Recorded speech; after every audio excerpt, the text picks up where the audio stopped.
Hallo Leute, hier ist wieder Michael Grant mit Klartext.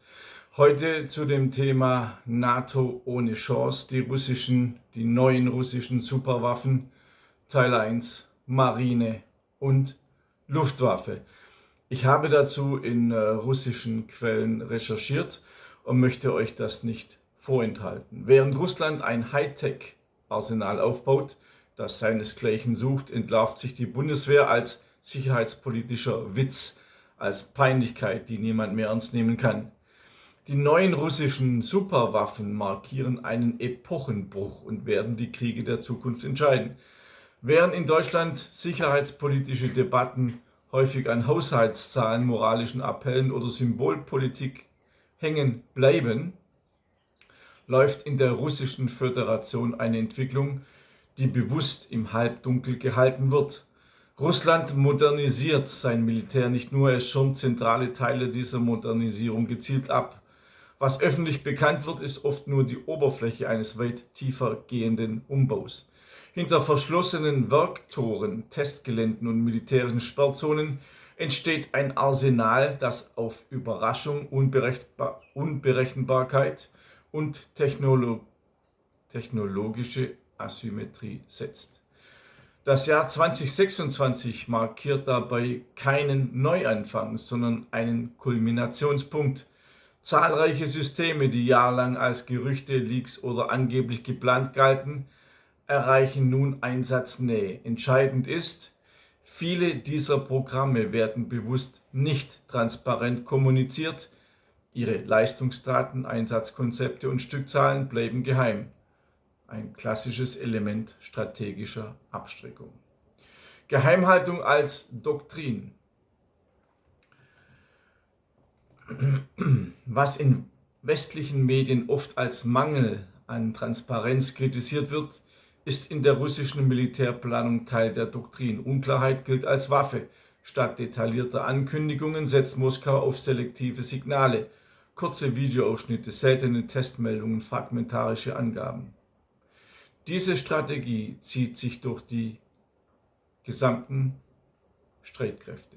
Ob Raketenprogramme, Unterwassersysteme oder unbemannte Plattformen, immer wieder werden neue Fähigkeiten angedeutet, ohne sie vollständig offenzulegen. Was tatsächlich serienreif ist, bleibt oft bewusst im Verborgenen.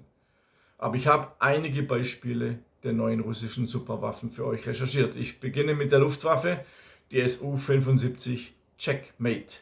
Hinter verschlossenen Werkhallen und unter strikter Abschottung nähert sich eines der ambitioniertesten russischen Luftfahrtprojekte seiner entscheidenden Phase. Der erste Flug des neuen einsitzigen, einstrahligen Überschallkampfflugzeuges Su-75 Checkmate wird in diesem Jahr erwartet. Die Su-75 wird nicht als klassisches Prestigeobjekt entwickelt, sondern als strategisch kalkulierte Plattform, deren endgültige Fähigkeiten bewusst nur bruchstückhaft bekannt sind. Klar ist lediglich, dass sie langfristig die alternde MiG-29 ablösen soll und sowohl für den eigenen Bedarf als auch für ausgewählte Exportmärkte vorgesehen ist. International positioniert sie sich als Herausforderer moderner westlicher Mehrzweckjäger der Generation 4++, jedoch mit Technologien, die bereits in Richtung der nächsten Stufe weisen.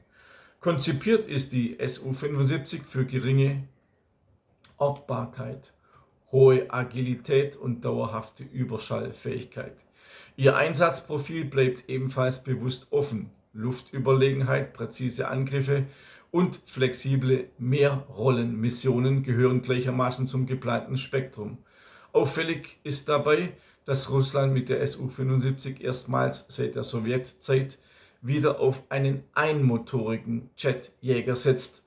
Ein Hinweis auf einen Paradigmenwechsel hin zu kosteneffizienten, schwer kalkulierbaren und in größerer Zahl einsetzbaren Systemen.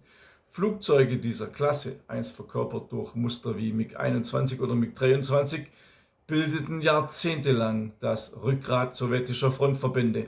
Mit der Su-75 scheint dieses Konzept nun in modernisierter, technologisch verdichteter Form zurückzukehren.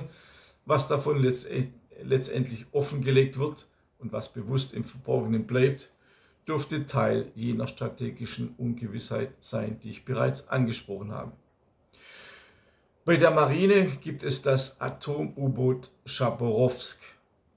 Abseits der öffentlichen Aufmerksamkeit nimmt eines der sensibelsten maritimen Programme Russlands Gestalt an, das neue atomgetriebene U-Boot Chaborowsk, Projekt 09851, gebaut auf der Sewmasch-Werft in Severodwinsk.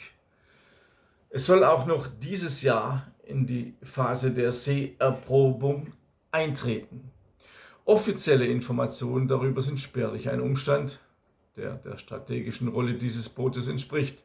Denn die Chaborowsk ist kein konventioneller Bestandteil der U-Boot-Flotte.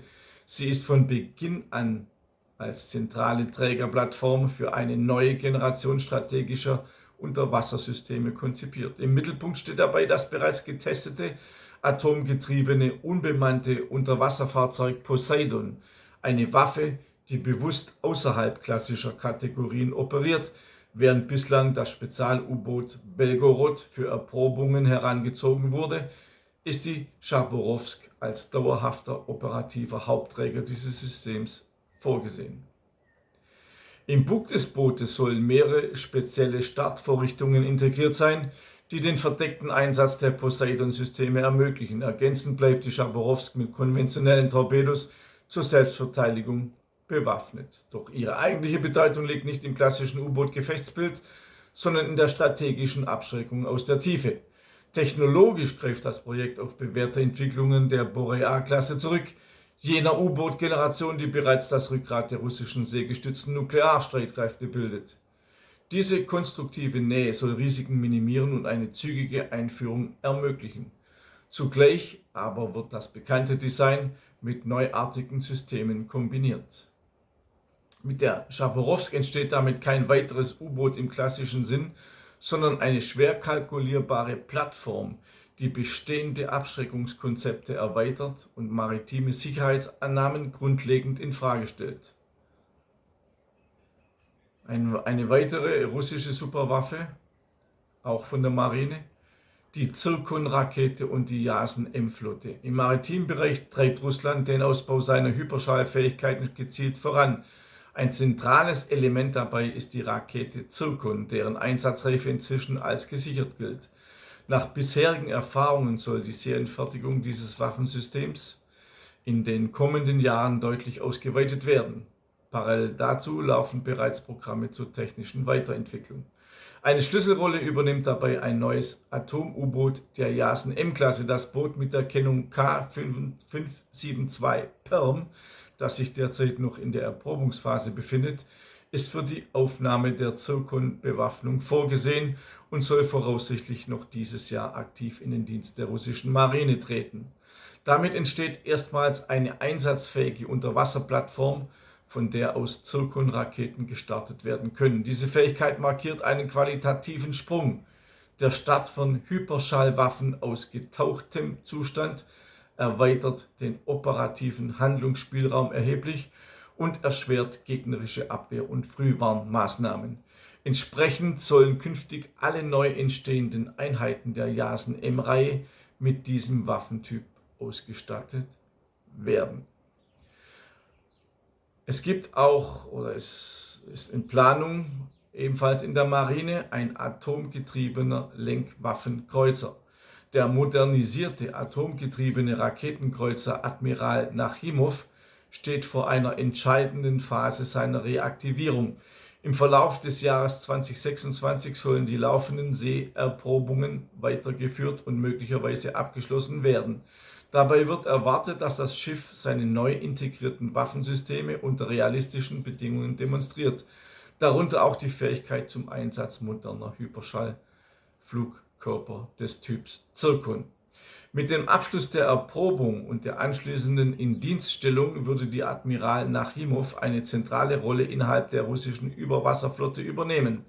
Aufgrund ihrer Kombination aus nuklearem Antrieb, umfangreicher Bewaffnung und moderner Sensorik gilt sie als leistungsstärkste Kampfeinheit ihrer Klasse und als eines der am schwersten bewaffneten Überwasserschiffe weltweit.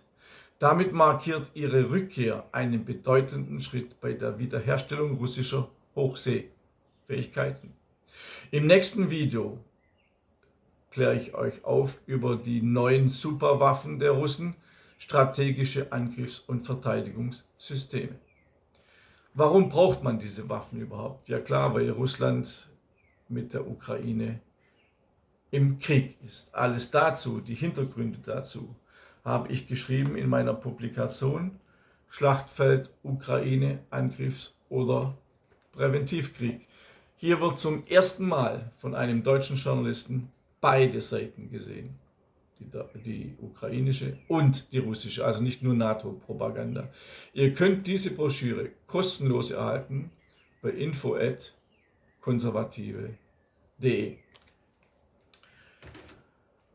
Gleichzeitig möchte ich auch noch auf dieses Buch hinweisen, Deutschland unter 2+4 Vertrag. Ich habe in diesem Buch diesen Vertrag analysiert und beschreibe ganz genau, was passieren wird, wenn die Russen diesen Vertrag kündigen.